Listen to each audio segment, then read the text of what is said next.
Okay, listen, buckle down because today there's a lot going on. So, for those who don't know, Pyrocynical has been in some drama in the past involving minors and being in relationships with them. And from my understanding, it was mostly swept under the rug until recently when an entire video essay released, not only exposing Pyro, but a few other YouTubers. My goal here is to recap all the information on the situation. Full transparency, I found the video kind of difficult to follow at parts. So if I slip up, let me know and I'll pin the comment of anyone who wants to correct me. So getting started, back in 2016, Pyro, who was 19 at the time, and in a relationship with a 14-year-old girl who goes by Lou. This was exposed by his old friend group who were seemingly jealous that he was blowing up and like ditching them. At least that's the impression I got from the video. They went to Keemstar, who initially didn't run the story, but later did and started a feud between Pyro and Keem. Pyro poked holes in the story run by Keem, and the general public deemed it to be made up. Something noteworthy is that the relationship appeared never to be physical, just purely over text and DM. This is the part I'm a little confused on. The individuals in this friend group all mostly seem to have interactions with this girl.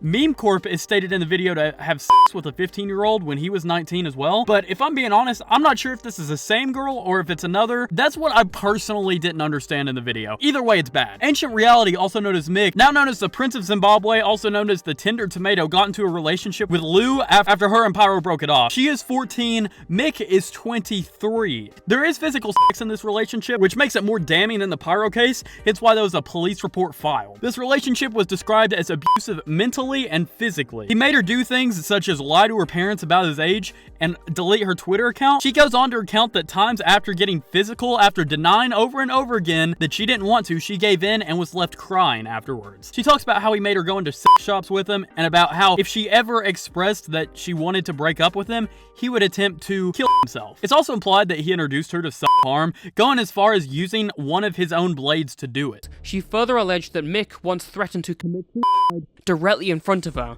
only stopping once she was sobbing on the floor, begging for him to stop. He also allegedly encouraged her to begin self-harming, gifting her blades and suggesting she kill herself with them. It's said that Pyro knew that this relationship was going on aside from the self-harm bit. He did confront Mick, but nothing came of it. Since 2018, Mick's channel has gone dark, which is when he started two other channels, Prince of Zimbabwe and later Tender Tomato. This entire situation has left a massive scar on Lou. She details how she wasn't able to function for years because of her anxiety, and at one point she was even sent to a mental hospital. I do think you guys should check out the whole video. They give a whole hell of a lot more information, and also I think you should hear these people's stories. I want this to serve as a refresh or a recap for people that don't necessarily have the time to watch this hour-long documentary. Anyways, that's about it for this situation. Anyways, I'm out. And thank you to channel members AUE, J. Marie, Contra Bazzani, Parslip Page, and Shadow Overflow AI.